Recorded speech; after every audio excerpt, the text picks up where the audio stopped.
Muy bien, buenas noches para todos. Espero que estemos disfrutando de una buena semana y viendo la buena mano del Señor en todo sentido, ¿no? Como Él está y sigue obrando en cada uno de nosotros.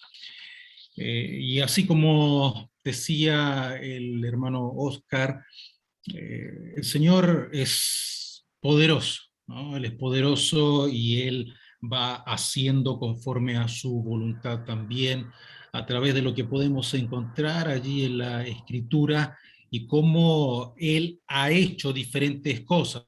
Hemos estado estudiando las diferentes cosas que el Señor hace y ahora llegamos aquí a Juan en el capítulo 11, donde el Señor nos va a mostrar allí también algo maravilloso, uno de los episodios grandes, importantes y destacados en la vida del Señor y en el ministerio que el Señor hace y a través del cual nosotros también podemos seguir aprendiendo, ¿no? Y disfrutando de ver cómo el Señor hace la obra grande y maravillosa.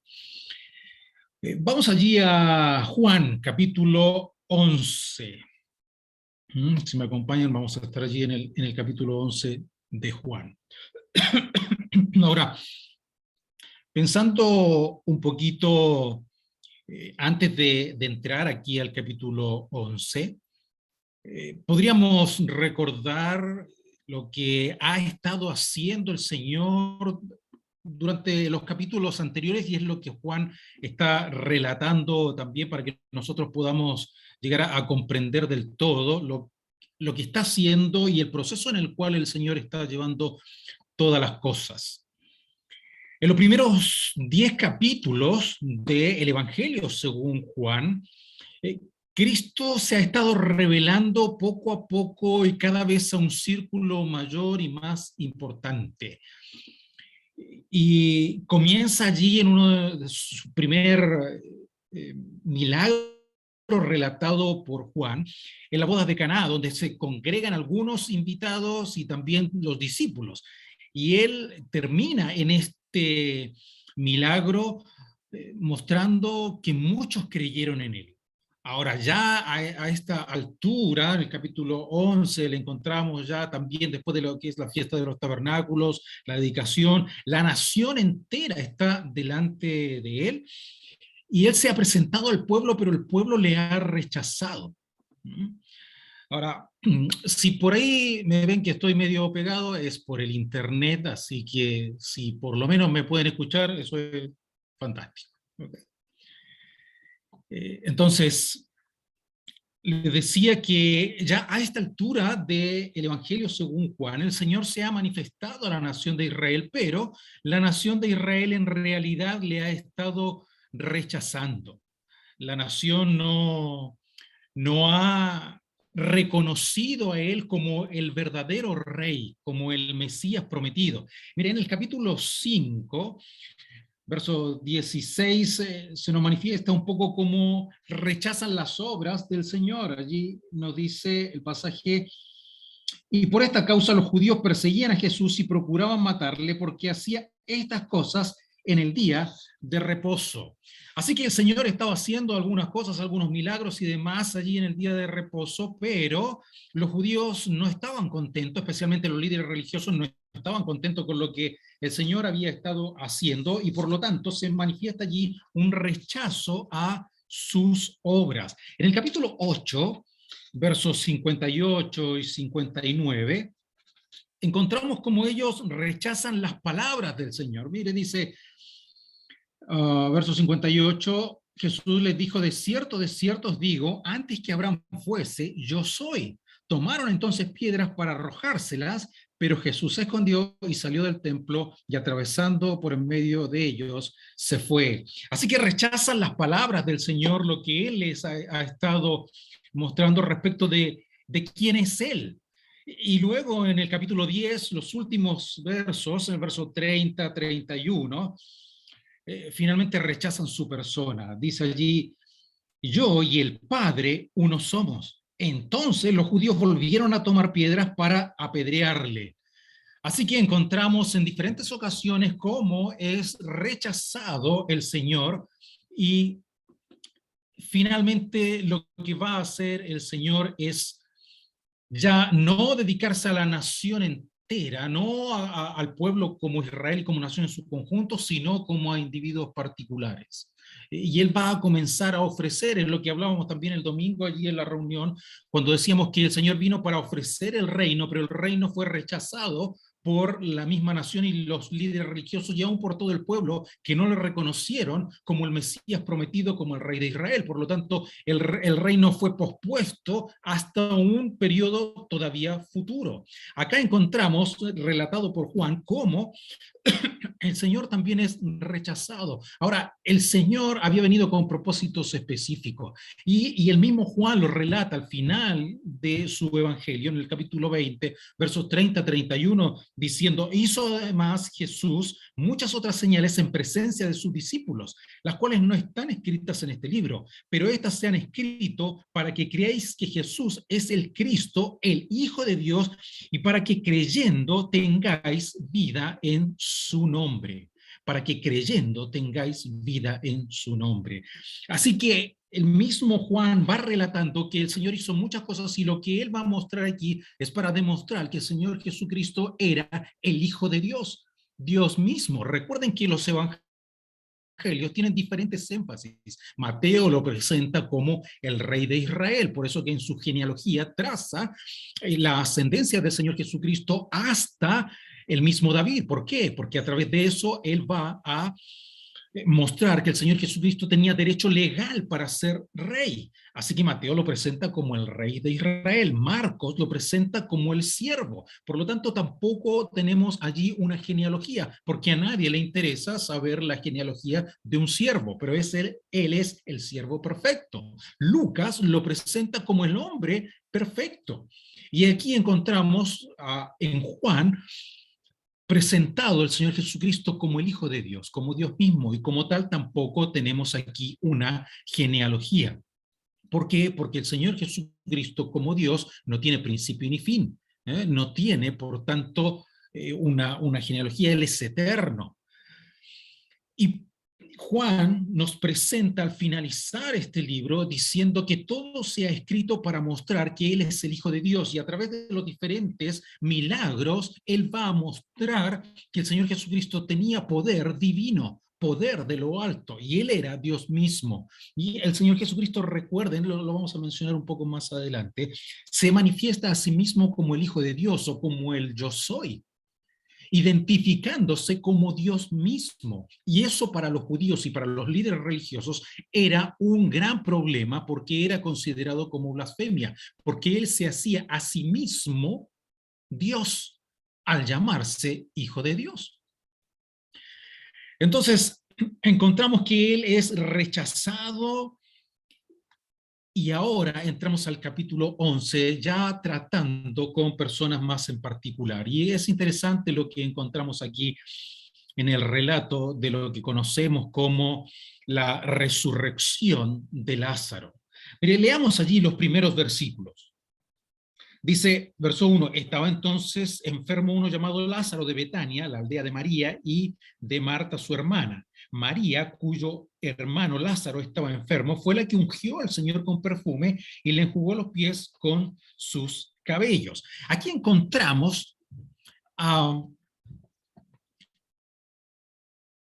a una familia especial y muy querida por el Señor. Vamos a encontrar a Lázaro, vamos a encontrar a Marta, su hermana, y vamos a encontrar a María, su otra hermana. Ahora aquí también nos hace una descripción importante de quién eran algunos de ellos. Y dice en manera especial que María, que era la hermana de Lázaro, fue la que ungió al Señor con perfume y enjuagó con sus cabellos. Si nosotros nos fuéramos al pasaje paralelo, encontraríamos lo que sucedió en aquel momento, pero usted conoce el relato, usted conoce la historia y sabe que María fue quien le enjuagó los pies allí, y también encontramos en aquel relato a Marta, y el pasaje bien conocido cuando el Señor le dice, Marta, Marta, afanada y turbada estás, ¿verdad? Y es María quien ha escogido la mejor parte de poder estar allí con el Señor. Pero en el episodio aquel donde María va a ungir al Señor con perfume,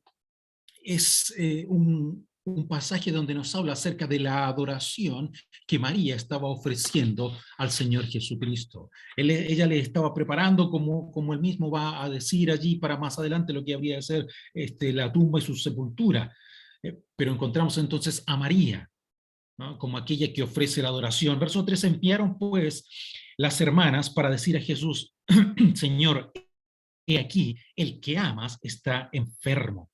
Así que encontramos cómo las hermanas de Lázaro envían para decir al Señor Jesucristo que aquel a quien amaba estaba enfermo. Es interesante el concepto allí porque nos relata de una manera muy especial, muy cercana, que el Señor Jesucristo amaba a Lázaro. No se dice de muchas personas, pero sí se dice de algunos. Del mismo Juan se dice que era el discípulo a quien el Señor amaba. De Pablo también podríamos decirlo, que era alguien especial para el Señor. Aún de Pedro podríamos decirlo.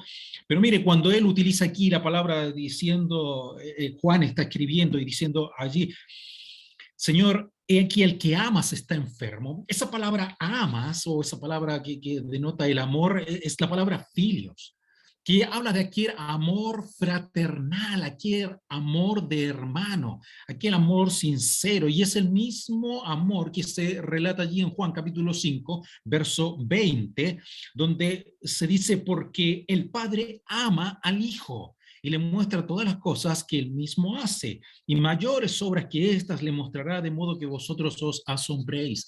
Así que de la misma manera que Juan relata en el capítulo 5 que el Padre ama al Hijo, de la misma forma se relata aquí que Jesús ama a Lázaro, un amor especial, un amor cercano, un amor de hermano, un amor filial. Pero se podía decir que el Señor Jesucristo amaba a Lázaro. Ahora le mandan a decir este mensaje de que él estaba enfermo, y el versículo 4 dice: oyéndolo Jesús dijo: esta enfermedad no es para muerte, sino para la gloria de Dios, para que el Hijo de Dios sea glorificado por ella.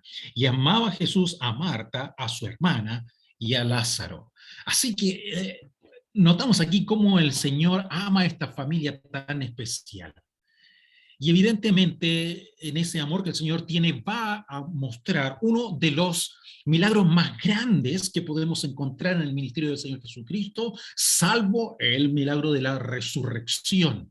Pero aquí le vamos a encontrar a él en este episodio también con algunas características interesantes y especiales. Mira, el verso 6 dice: cuando oyó pues que estaba enfermo, se quedó 2 días más. Cuando oyó que estaba enfermo, se quedó 2 días más. Y esto es, al menos, interesante. Al menos es interesante. Porque nos va a relatar aquí, y el capítulo 11 nos va a mostrar algunos problemas con los cuales se enfrentaron las hermanas del Señor y toda la gente que podía estar allí con ellos. Mire, al menos podemos encontrar allí un problema. ¿Cuál es el problema de la omnisciencia de Dios? Aunque dice 2 allí, no le tomen mucha atención al número 2, porque yo me equivoqué, así que voy a tener que mover algunas de las imágenes. Pero aquí encontramos el problema de la omnisciencia del Señor. ¿Cuál es este problema de la omnisciencia? ¿Cómo es posible que haya un problema de omnisciencia? Usted sabe que la omnisciencia es la característica de Dios o el atributo de Dios a través del cual Dios conoce todas las cosas. Y también tenemos que entender que el Señor Jesucristo es Dios. Pero aquí hay un pequeño problema, y es lo que podríamos denominar el problema de la omnisciencia del Señor. ¿Cómo es posible que el Señor no sepa todas las cosas? No, si no, ese es el problema. No es que el Señor no supiera todas las cosas. Sí, el Señor sabía todas las cosas. El problema es que Marta y María probablemente no sabían que el Señor sí conocía todas las cosas. Mire, cuando oyó pues que estaba enfermo, se quedó 2 días más en el lugar donde estaba. Verso 7. Luego, después de esto, dijo a los discípulos: vamos a Judea. Otra vez le dijeron los discípulos: Rabí, ahora procuran los judíos apedrearte. ¿Y otra vez vas allá? Respondió Jesús, ¿no tiene el día 12 horas? El que anda de día no tropieza porque ve la luz de este mundo, pero el que anda de noche tropieza porque no hay luz en él. Dicho esto, les dijo después, nuestro amigo Lázaro duerme, mas voy para despertarle. Dijeron entonces sus discípulos, Señor, si duerme, sanará. Pero Jesús decía esto de la muerte de Lázaro, y ellos pensaron que hablaba del reposar del sueño. Entonces Jesús le dijo claramente, Lázaro ha muerto. Verso 15, y me alegro por vosotros de no haber estado allí para que creáis, mas vamos a él. Entonces Tomás, llamado Dídimo, eh, a sus condiscípulos les dijo, vamos también nosotros para que muramos con él. Vino pues Jesús y halló que hacía ya 4 días que Lázaro estaba en el sepulcro. Ahora aquí algunas cosas interesantes. Mandan a algunos mensajeros para decirle al Señor que Lázaro estaba enfermo. Ahora, para cuando Lázaro llega, perdón, para cuando los mensajeros llegan, probablemente Lázaro ya había muerto. ¿Por qué? Porque él recibe el mensaje y tiene allí esta conversación con los discípulos, pero dice que se quedó 2 días más. Tal vez, y es porque nosotros encontramos allí, por ejemplo, en el capítulo 10, verso 40, dice, y se fue de nuevo al otro lado del Jordán, al lugar donde primero había estado bautizando Juan, y se quedó allí. Y muchos venían a él, ¿no es cierto? Y él continuó el ministerio. Pero dice que él se tiene que ir a causa de lo que estaba sucediendo y la oposición que tenía, se tiene que ir al otro lado del Jordán. Así que, y luego encontramos en el final del relato que acabamos de hacer, que cuando él llega, dice que hacía ya 4 días que Lázaro estaba muerto. Así que probablemente cuando los mensajeros partieron de Betania, al poco tiempo de partir, Lázaro muere, porque ellos van con el mensaje de que Lázaro estaba enfermo. Así que probablemente al poco tiempo de haber partido, Lázaro muere y tal vez les haya tomado un día de viaje hasta el otro lado del Jordán. Y el Señor, cuando les recibe a ellos y escucha el mensaje, se queda, dice allí, 2 días más. Y luego de eso, entonces probablemente comienza su regreso hasta Betania, que le podría haber tomado tal vez un día más, con lo cual allí tenemos los 4 días cuando el Señor llega finalmente a Betania, y ya han pasado 4 días desde que Lázaro ha muerto. Ahora, ¿qué es lo interesante aquí? Cuando nos dice en el verso 6 que se quedó 2 días más. Se quedó 2 días más. Pero ¿cómo se quedó 2 días más? ¿Qué es lo que sucede acá? Le mandan un mensaje diciendo que su amigo, aquel a quien ama, está enfermo. ¿Cómo es posible que aquel gran hombre enviado por Dios, aquel que hacía milagros, al escuchar que su amigo está enfermo, no parte inmediatamente corriendo para ir a sanar a su amigo, sino que a propósito se queda 2 días más? Y bueno, el Señor sabía, y se lo comparte allí también a sus discípulos, de que esto tenía un propósito que era mucho más grande, mucho más importante, que ellos no podían entender en aquel momento, pero serían testigos de un milagro formidable. Y él se queda allí 2 días más. Y esto nos hace ver y nos hace pensar en el hecho de poder esperar en Dios. Sí, el Señor sabía perfectamente lo que estaba pasando. Ahora, tal vez nos ponemos desde el otro lado, desde el punto de vista de María, desde Marta. ¿Cómo es posible que el Señor no viene? Si no está tan lejos, sí, puede ser tal vez un día de camino, pero el Señor puede venir. ¿Cómo se tarda? ¿Cómo no viene prontamente? Si el Señor tenía tanto poder, más aún, ¿acaso el Señor no podía sanarlo a la distancia? Claro que sí.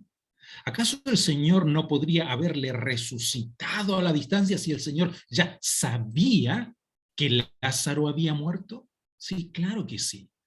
Pero el milagro tenía que ser mucho más grande, había de ser mucho más sorprendente, pero ellos tenían que aprender en el tiempo a esperar en el Señor y saber que nuestros tiempos no son exactamente sus tiempos. Nuestros tiempos no son iguales a sus tiempos. Y el Señor va a hacerlo a propósito para mostrarnos que en su tiempo las cosas son hechas de manera perfecta. El Señor dijo, no, todavía no es momento. Vamos a esperar un poco más. Para cuando él recibe la noticia, probablemente Lázaro, como dijimos, ya había muerto. Pero él dice, vamos a esperar más.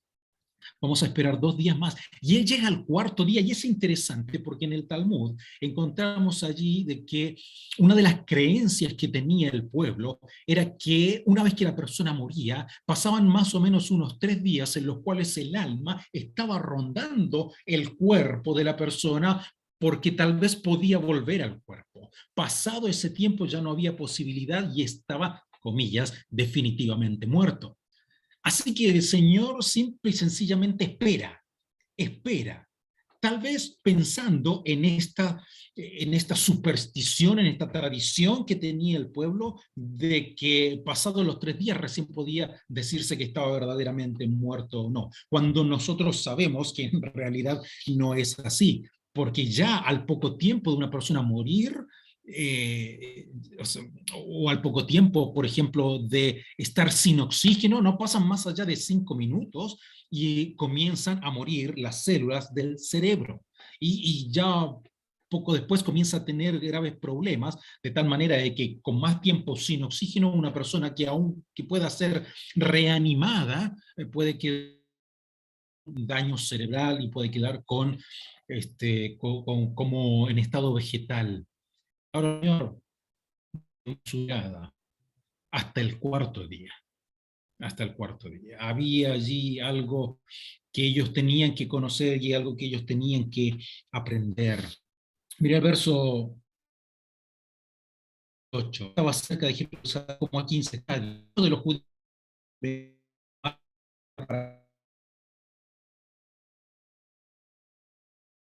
y 20. Entonces Marta, cuando oyó que Jesús venía, salió a encontrarle, pero María se quedó en casa. Y Marta le dijo a Jesús, Señor, si hubieses estado aquí, mi hermano no habría muerto. Le dice, Señor, si tú hubieses estado aquí, mi hermano no habría muerto. Y aquí nos vamos a encontrar con otro pequeño problema. Aquí nos vamos a encontrar con el problema de la omnipresencia del Señor. Y vuelvo a decir, es un problema para nosotros, para las personas, para los humanos. Pero mire, el verso 20 nos dice, entonces Marta, cuando oyó que Jesús venía, salió a encontrarle, pero María se quedó en casa. Marta le dijo, Señor, si hubieses estado aquí, si hubieses estado aquí. Cuando ellas le enviaron el mensaje, estaban simplemente comunicándole que Lázaro estaba enfermo. No le pidieron que viniera, no le exigieron que volviera, simplemente le dijeron, tu amigo a quien amas está enfermo. Pero ahora cuando se encuentra Marta con el Señor cara a cara, Marta le dice, Señor, si tú hubieses estado aquí, si tú hubieses estado físicamente aquí, él no habría muerto. Probablemente porque ella conocía, sabía, tal vez había presenciado alguno de los otros milagros del Señor. Y ella sabía que el Señor tenía poder. Y ella sabía que la presencia del Señor podía haber hecho el cambio, porque a su sola presencia la muerte habría retrocedido. Y ella le dice, si hubieses estado aquí, si hubieses estado aquí.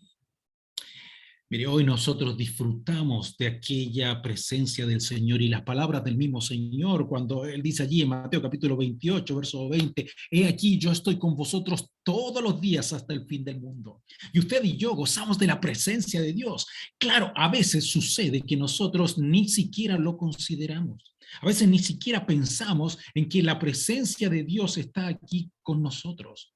A veces ignoramos de que el Señor está continuamente con nosotros y podemos sentirnos solos y podemos sentirnos que el Señor no está con nosotros porque estamos pasando por una situación difícil, porque estamos en medio de una prueba, porque estamos en medio de la aflicción y parece que no vamos a salir y es todo tan oscuro y es todo tan negro que decimos, Señor, ¿dónde estás? ¿Dónde estás? Como cuando a David sus enemigos le decían, ¿dónde está tu Dios? ¿Dónde está tu Dios?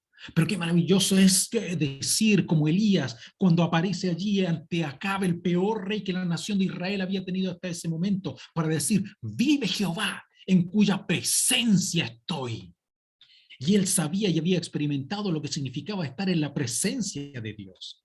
Pero Marta aquí, con todo esto a su alrededor, con todo lo difícil que estaba viviendo, le dice, Señor, si tú hubieses estado aquí, si hubieses estado aquí. El problema es que ella no podía entender probablemente de que el Señor estaba allí. Aun cuando ellos no le podían ver, el Señor estaba allí. El Señor sabía, no era un problema de que el Señor no pudiera estar. Para nosotros tal vez sí, pero no para Él. El Señor podía estar. ¿Por qué? Porque el Señor era 100% Dios y 100% hombre. Y aunque no podía estar allí físicamente porque estaba del otro lado del Jordán, el Señor estaba allí, su presencia estaba allí porque Él era Dios. Qué difícil tal vez llegar a entender. Claro, para nosotros es más fácil. En retrospectiva podemos observar, podemos mirar hacia atrás y podemos decir, ¿cómo Marta no entendió? ¿Cómo María no entendió de que el Señor, claro que estaba allí? Si Él no solamente era hombre, él era Dios también. Pero recuerde que no era tan fácil, no tenían toda la revelación en aquel momento. No estaba todo tan claro para ellos. Este era un problema que tenían que ver y tendrían que haber eh, entendido, pero no era tan fácil entender de que Él era Dios y que este concepto de la omnipresencia y de la omnisciencia de Dios eran atributos del Señor Jesucristo también. Lo que pasa es que lo estaban viendo simplemente como un hombre, y en general estoy hablando. Recuerden que era un gran problema para los líderes religiosos, porque la razón por la cual finalmente ellos buscan la muerte del Señor Jesucristo es porque Él se hacía a sí mismo Dios. Porque cuando le interrogan allí y le dice, ¿eres tú el Hijo de Dios? Y ustedes lo han dicho. Ahí está. ¿Para qué no necesitamos más? Blasfemia, él mismo lo ha dicho. Se hace igual a Dios y conforme a nuestra ley debe morir. Y esa fue la razón por la cual ellos buscaron la muerte del Señor Jesucristo. Porque Él siendo hombre se hacía a sí mismo Dios. Ignoraban, porque a propósito ignoraron de que Él era el Mesías prometido y era el Hijo de Dios y era Dios mismo. Pero eso es un problema que se veía no solamente en aquel momento, sino se vio todavía mucho más adelante. Aprovechando, estoy estudiando historia de la iglesia, sabe que es un problema que se vio fuertemente más adelante con la iglesia. Ya por el siglo V, por el año 400, vamos a encontrar allí cómo había una gran rivalidad dentro de la iglesia, en el imperio romano de Oriente. Recuerde usted que la iglesia, después de Constantino, cuando se une la iglesia con el Estado, comienza fuertemente a crecer la iglesia, comienza a desviarse también fuertemente, pero comienza a crecer. Y en el del Oriente, dos ciudades fueron importantes, una es Antioquía y la otra es Constantinopla. Grandes debates teológicos durante esos siglos, el siglo III, el siglo IV, el siglo V. Y mire, uno de los debates importantes que había allí, y mismo problema que tenían allí los líderes religiosos en los tiempos del Señor Jesucristo, de tal manera que en Antioquía apuntaban por el hecho de que el Señor Jesucristo tenía dos naturalezas, pero, perdón, en Constantinopla.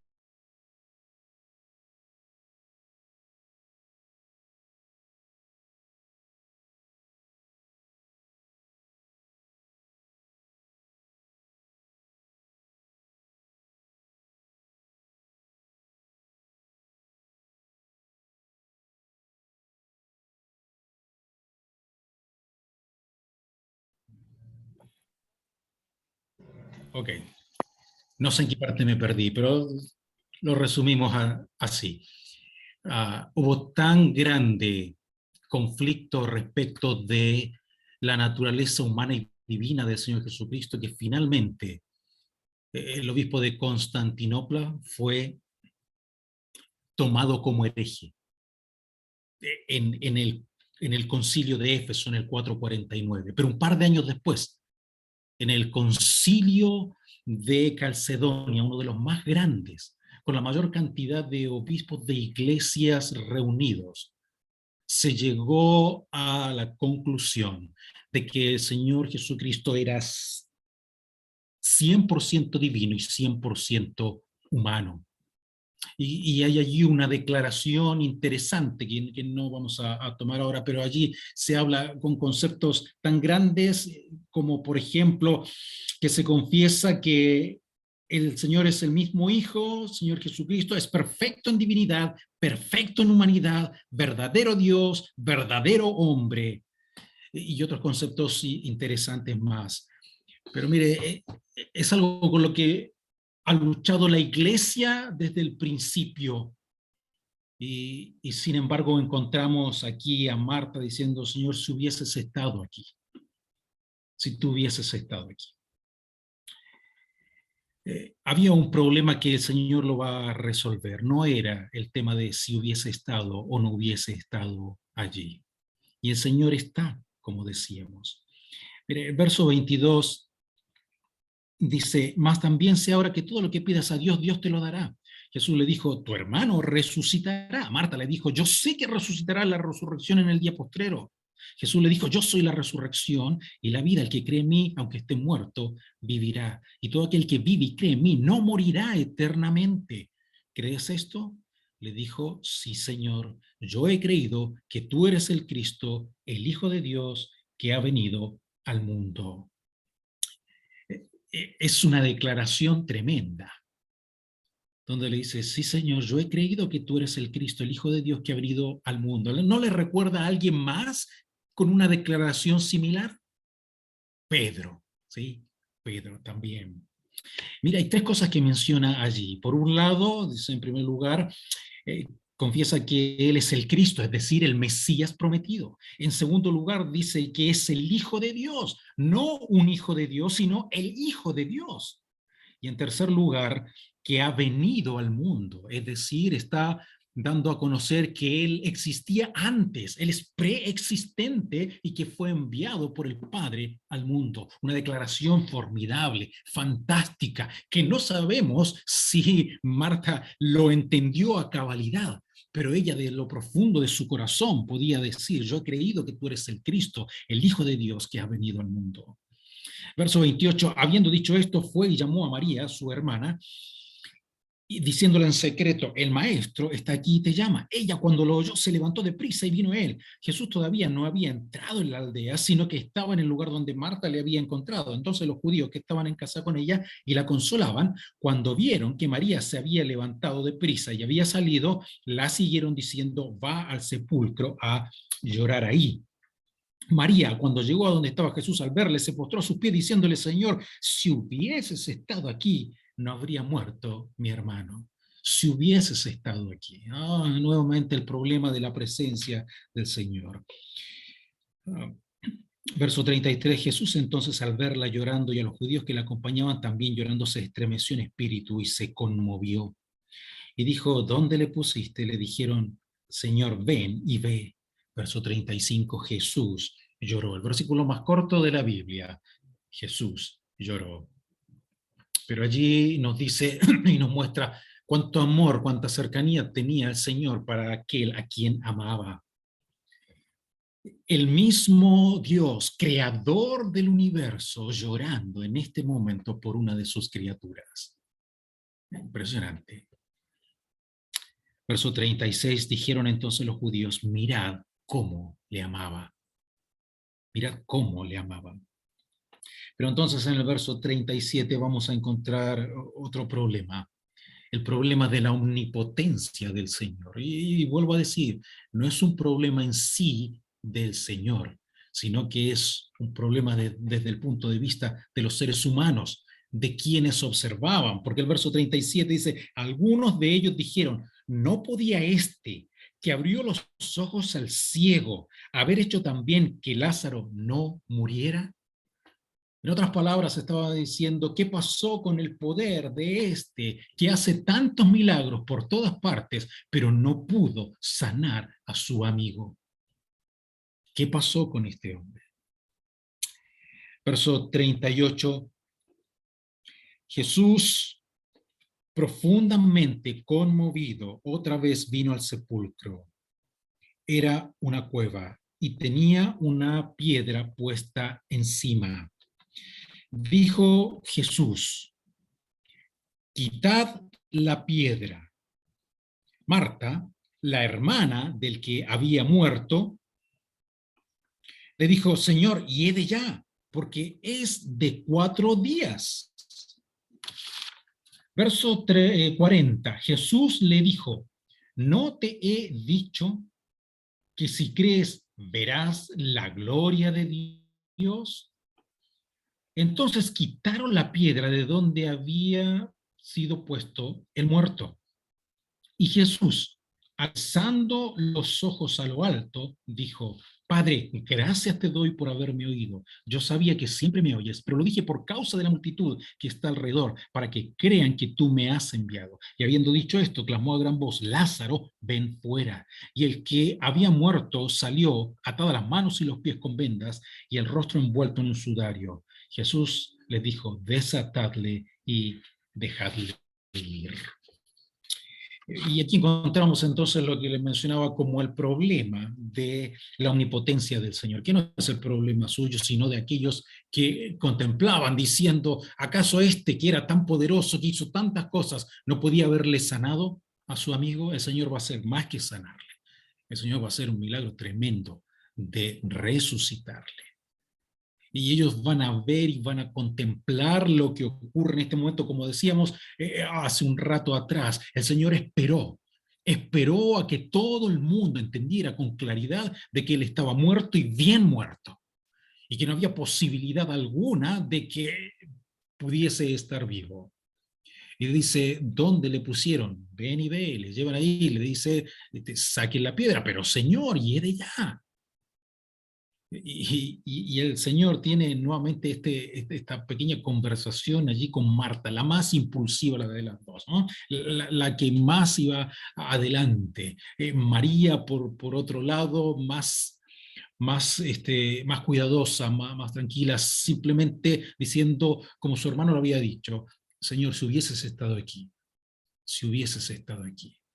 Y el Señor va a mostrarles algo mucho más grande. Dice que el Señor estaba profundamente conmovido. Por un lado, probablemente estaba conmovido, triste por lo que veía en la escena de sus hermanas, por cuanto les amaba a ellos tres.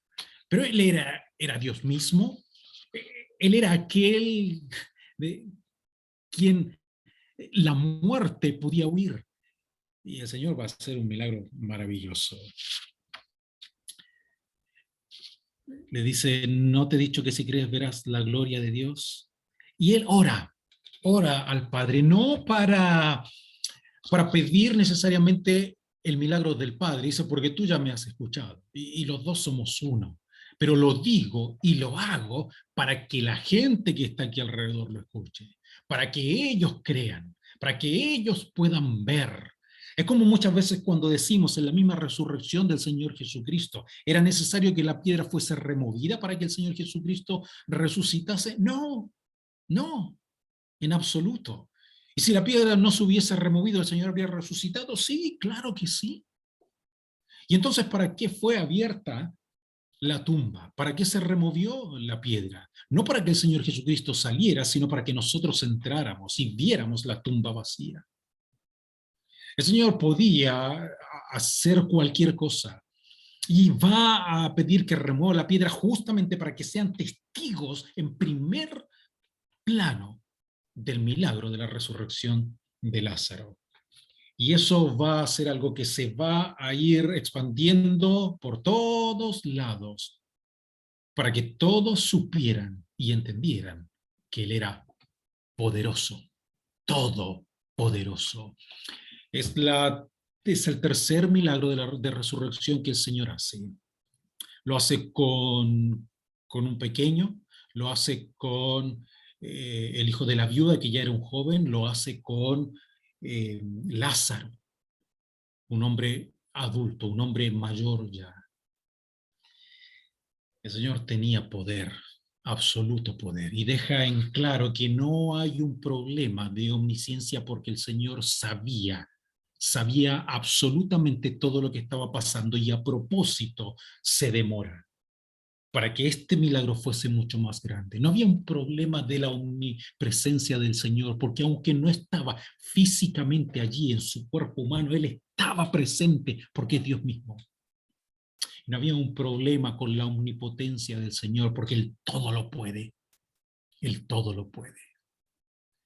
Pero nosotros sí necesitamos entender y ver quién es Él verdaderamente y quiénes somos nosotros. Con este milagro tremendo, maravilloso, portentoso, el Señor va a mostrar de que Él es el Hijo de Dios, de que Él es Dios mismo, cumpliendo el propósito por el cual Juan escribe este evangelio, para demostrar que Él es el Hijo de Dios. Él es Dios mismo, como Él lo declara delante de los líderes religiosos, razón por la cual ellos le toman como un blasfemo, como alguien digno de muerte.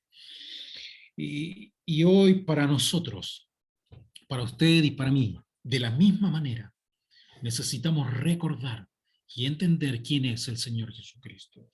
Y necesitamos entender de que Él siempre está.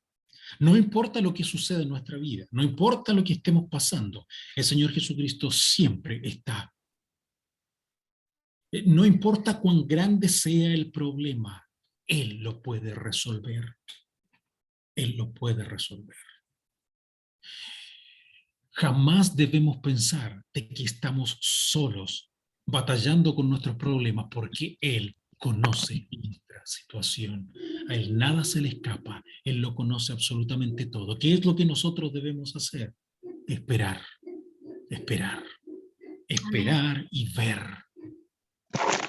Dice, dice la Escritura, por nada estéis afanosos, si no sean conocidas todas vuestras peticiones delante de Dios. Y nosotros debemos esperar, y eso es una de las cosas que nos cuesta muchísimo, esperar. Pero el Señor mismo lo va diciendo, y el salmista lo va diciendo, esperar, esperar. Y nos va diciendo también, echa sobre Jehová tu carga y Él te sustentará y Él te sostendrá. A Él debemos llevar todas nuestras cargas, a Él debemos llevar todos nuestros problemas y esperar, esperar, porque Él lo hará. Nuestros tiempos no son sus tiempos. Lo que nosotros pensamos que es el momento justo, perfecto y oportuno, no necesariamente es el momento perfecto, justo y oportuno para Él. Y Él sabe cuándo es. Tal cual como cuando la Escritura nos dice que debemos, para que podamos comprobar cuál es la buena voluntad de Dios, agradable y perfecta. En muchas ocasiones no pareciera que la voluntad de Dios para nuestra vida es buena, agradable y perfecta. Y la Escritura no dice que tiene que ser así necesariamente para nosotros. La Escritura declara que la voluntad de Dios es buena, es agradable y es perfecta. Lo entienda yo o no, lo vea yo o no, lo experimente así en un momento dado o no. La voluntad de Dios es buena, es agradable y es perfecta. Y los tiempos de Dios son buenos, agradables y perfectos. Es justo, preciso en el momento en el cual Él necesita hacer las cosas. No se adelanta, tampoco se atrasa. Lo hace en el momento justo. Y en ese momento entonces nosotros podemos observar y ver qué aprendimos, por qué el Señor esperó tanto a nuestro parecer para hacer la obra, por qué no lo hizo antes, qué es lo que nosotros teníamos que aprender, qué es lo que Él nos quería enseñar. Lázaro estuvo 4 días en la tumba. Cuando el Señor se enteró más, sin siquiera haber recibido a los mensajeros, el Señor ya sabía lo que había pasado. ¿No lo podía haber sanado? ¿No lo podía haber resucitado? Claro que sí. Pero el Señor esperó. Y una gran lección aconteció para todos quienes presenciaron este tremendo milagro. Como lo hizo en el pasado, puede hacer milagros en el presente y puede seguir obrando en nuestra vida en su tiempo, el tiempo justo, el tiempo perfecto. Vamos a orar. Querido Señor, gracias por tu palabra nuevamente. Gracias, Señor, porque tú nos sigues enseñando y, Señor, nos sigues animando, nos sigues corrigiendo, nos sigues fortaleciendo. Gracias porque la obra de Cristo en este mundo no pasó inadvertida. Gracias porque las grandes cosas y maravillas que Él hizo fueron escritas para nuestra enseñanza, fueron escritas para que nosotros hoy en día podamos observar, contemplar y entender de que el Señor Jesucristo hizo una obra grande y maravillosa en el pasado, lo hace en el presente y lo seguirá haciendo en el futuro. Te damos gracias porque podemos confiar en un Dios perfecto, a quien nada se le escapa, quien tiene todo bajo control y quien desea lo mejor para cada uno de nosotros en tu tiempo. Te damos gracias, Señor, y oramos en el nombre de Jesús. Amén. Amén.